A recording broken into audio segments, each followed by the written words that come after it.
But the reality is that they're really going to continue to struggle. They're not innovators.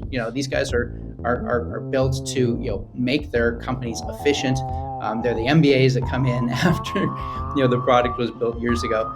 And for the future, we've now got new things coming where we're going to modernize all of those markets.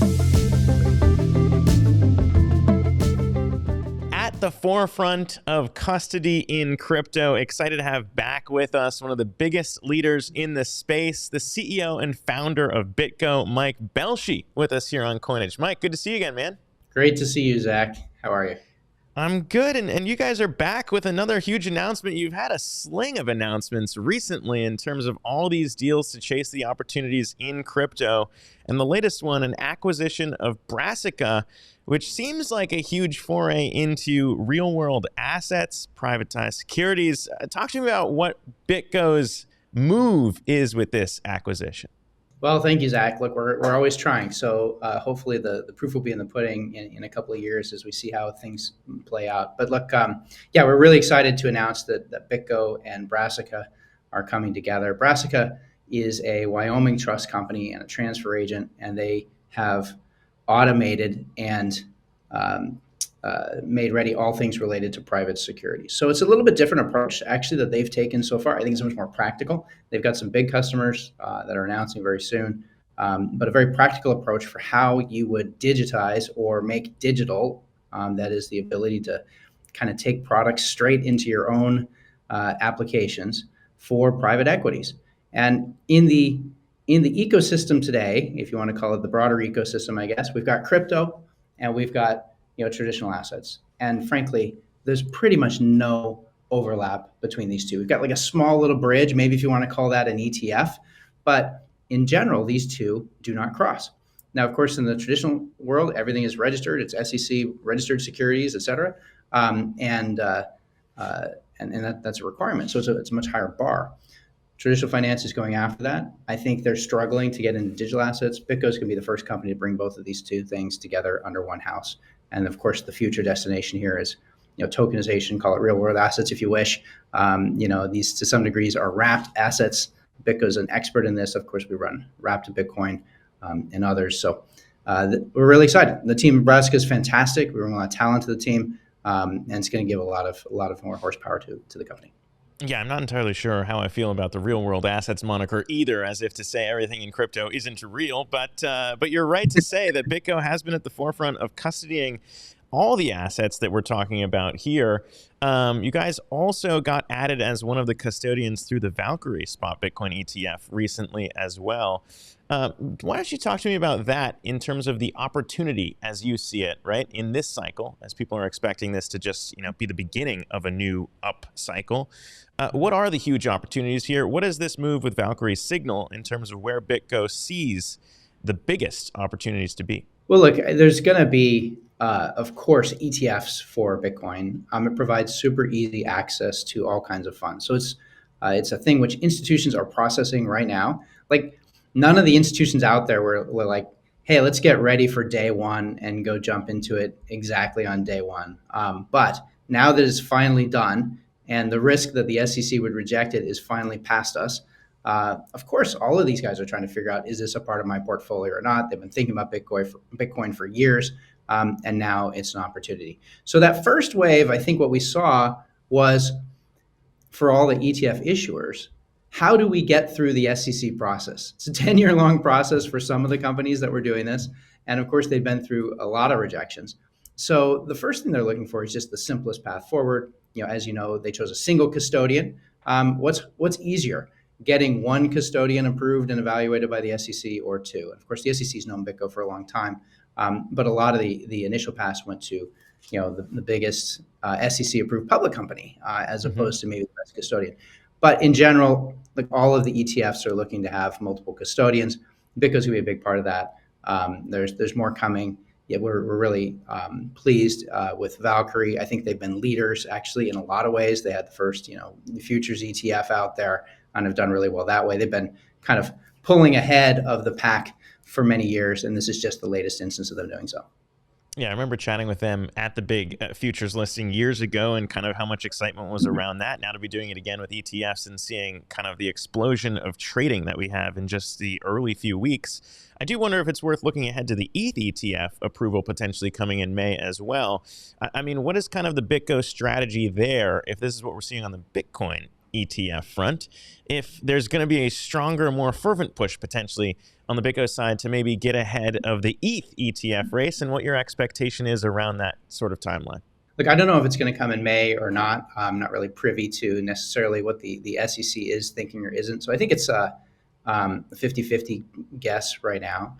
But look, when ETF issuers are looking for how to store this, they're looking for cold storage, they're looking for insurance, they're looking for regulated custody, all of the things that BitGo provides. And frankly, we're the leader in this. You can look at the others that are exchanges with kind of a bolt on the side, Custodian, that doesn't have nearly the strength, still using single signature security in a lot of cases. And so BitGo always gets these calls. So yeah, I think when the ETH ETFs come out, you'll see more of the same.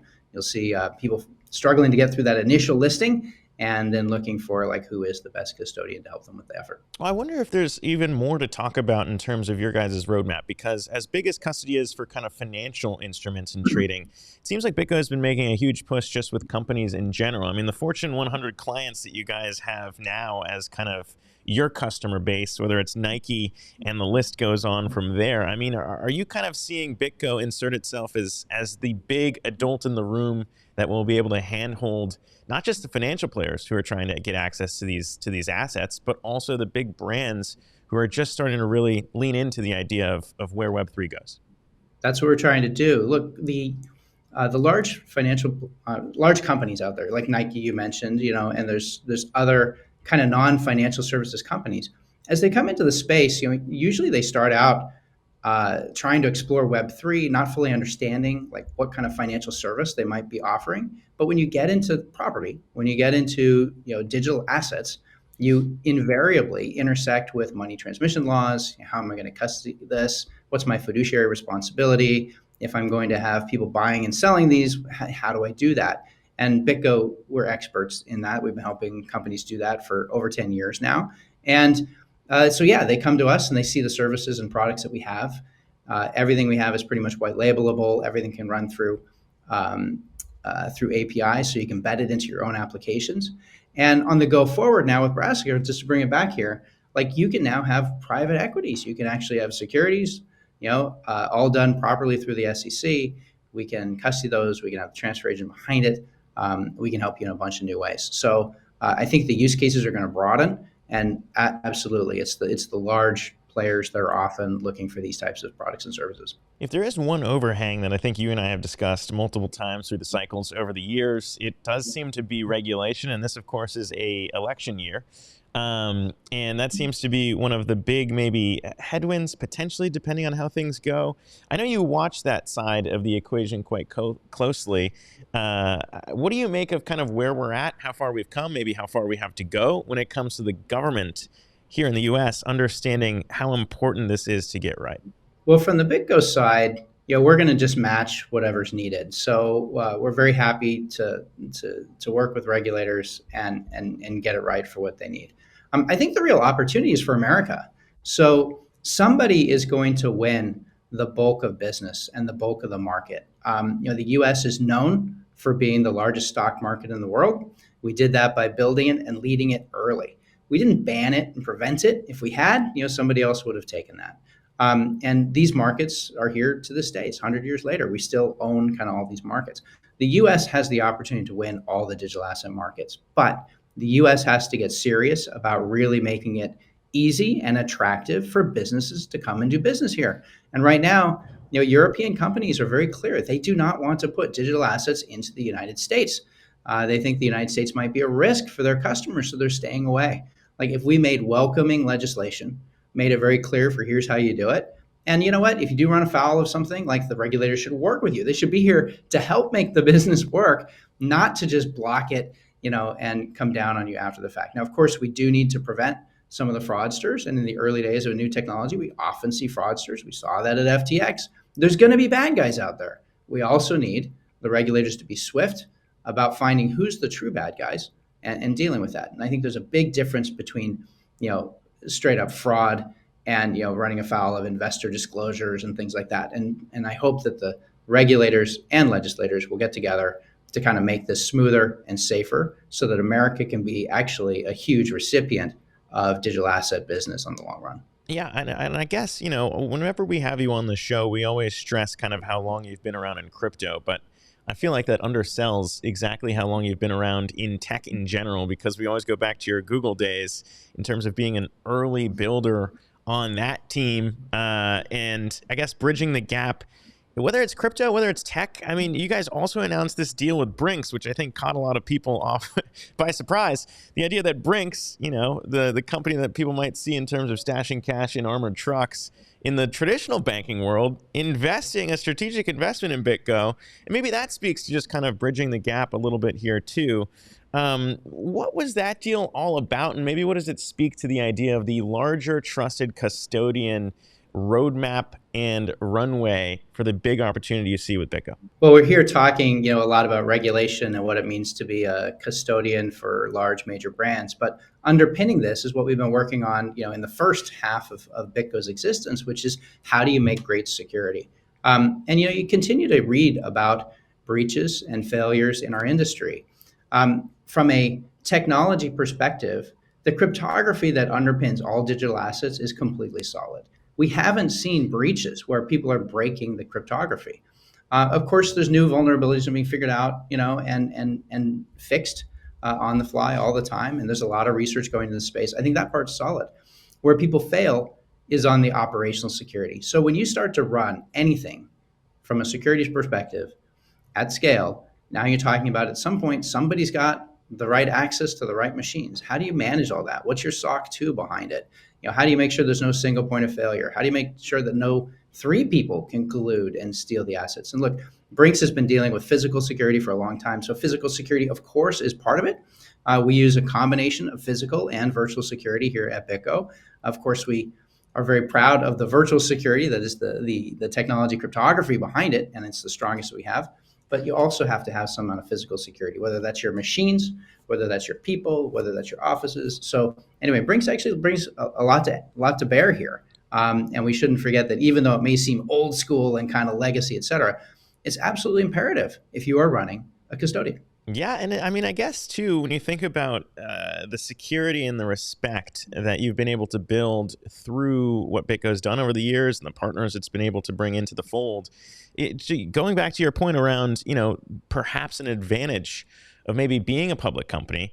I've been watching all of the fundraisers over the years, Mike, and it seems like the latest one, $100 million Series C at $1.75 billion last year, and kind of, where the investments have been. Are there plans on the roadmap? We saw Circle come out with their IPO plans. Is that something that you think would be an advantage for BitGo if it was seen as kind of a public player in maybe securing more and more of these deals? Well, that might be the next step, but to be honest, I think right now the public markets are still a little bit hostile for digital asset companies, so we probably wouldn't go there yet. Happy to be a private company; it makes our life a lot easier. But of course, as a custodian, as a regulated custodian, we're still subject to like tons of the transparency components that a public company would be subject to. We obviously don't have to post it to our public investors, but our clients are looking at what we're doing, our regulators are looking at what we're doing. So we've done a lot of the elements. I do see that as a future for BitGo. The exact time frame is yet unsaid. As far as the time frame around, pairing Brassica, pairing Brinks, all of these investments and all of these deals that you've now put together, I mean, how quickly does this idea of tokenized assets kind of, move beyond just being crypto assets? I really don't want to use the term real world assets again, but in terms of maybe being like, securities on the blockchain, I know Avalanche and their team has really looked at this as a huge opportunity. The traditional finance world has seen it as kind of always the golden goose for where crypto goes. I mean, but how long does it take to get there? Look, this acquisition makes it a lot faster. And without saying real world assets, I mean, let's just talk about modernizing traditional markets. Traditional markets still run Monday through Friday, 9 to 5. Bitcoin now has a closing price, whatever that means, because of 4 p.m. Eastern. I guess we close the ETF. Okay. That's a step backwards, isn't it? We have 24/7 markets for the rest of us on the Bitcoin side. And yet, if you're coming in through traditional finance, you can't trade on weekends. What happens if the market is moving and you're stuck in your ETF? What we're really talking about with real world assets is the ability to modernize these markets. Can we make them more transparent? Can we make them run 24/7? Can we have digital APIs that allow you to trade them, manipulate them, whatever it is you need to do in real time through whatever application that you may have? And this is where starting with private securities, I think, makes a ton of sense. And when you look at what we've built here, it's the ability for you to embed into your application, private securities that could do all kinds of things. And so now, previously, if you wanted to have securities, like how did you scale them? Like, every single one you want to create is a ton of legal work. Then you got a bunch of technology work. You got to go pick a bunch of providers. Well, wait a minute. Now we've got all that automated. You want to create 10,000 securities in a day? We can do that, actually. The technology allows us to do that because we can scale it up. Look, I think we're entering into this next phase where we start to modernize those markets. That's what this is really about. When you say real world assets, modernizing traditional finance. And the question is, where's it going to come from? You might think it would come from the incumbents, right? But what we have in front of us, and you've heard me say this before, is this innovator's dilemma, where frankly, the traditional markets are so dependent and so afraid of losing what's making them so much money today that they have a hard time transitioning into what's clearly the future. So they've got proof of concepts running, they're talking about it, they say they're on top of it, but the reality is that they're really going to continue to struggle. They're not innovators. These guys are built to make their companies efficient. They're the MBAs that come in after the product was built years ago. And for the future, we've now got new things coming where we're going to modernize all of those markets. I would say, though, I guess, right, when we pair all this too, and I guess that's the big piece that everyone sees with Bitcoin ETFs, right, is that if it is the case that, traditional finance doesn't necessarily want to see its moat undermined or their lead kind of get taken over by crypto companies now as they step in to tokenize all these things, I mean, how do you see putting into context billions of dollars, the BlackRocks of the world now moving billions of money into these spot Bitcoin ETFs, what that signals for kind of how momentous this is for an industry that really arguably, you could say crypto is just getting started still. So how do you put it into context for people who are still in the camp of, oh, crypto is a passing fad? Well, look, these large firms, and you mentioned BlackRock, but I think you shouldn't forget Fidelity. Fidelity's been doing it for, 8 years now? Both of these are massive distribution centers that get out to investors. So they're absolutely a critical piece of the puzzle for bringing this all together. But when you look at these companies and their technology capabilities, because of where they are, because of where they started, their size, their expertise with digital assets is relatively small. So they figured out a way to get started with some ETFs, but they lean on companies like BitGo and Coinbase to actually manage and hold and trade the digital assets. So I think what's going to happen is like the companies like BitGo are going to continue to grow and take more of the modern approach to these things. The legacy companies will continue to lean on us in order to tap into that, but they've still got the massive distribution channels, which is really important for the market. And we'll see how it all unfolds. But I think we're going to see a different market 10 years from now in terms of structure than what we have from the past. Well, it's been pretty fascinating to watch you guys build and lean into this role of kind of both pairing the traditional world with the new crypto world and also, again, ensuring that a lot of these questions that have been hard to answer on the custody side do get answered in the right way. So congrats again to you and the team at BitGo, Mike. Always love having you on. Thanks again for taking the time, man. Thank you, Zach. Always a pleasure.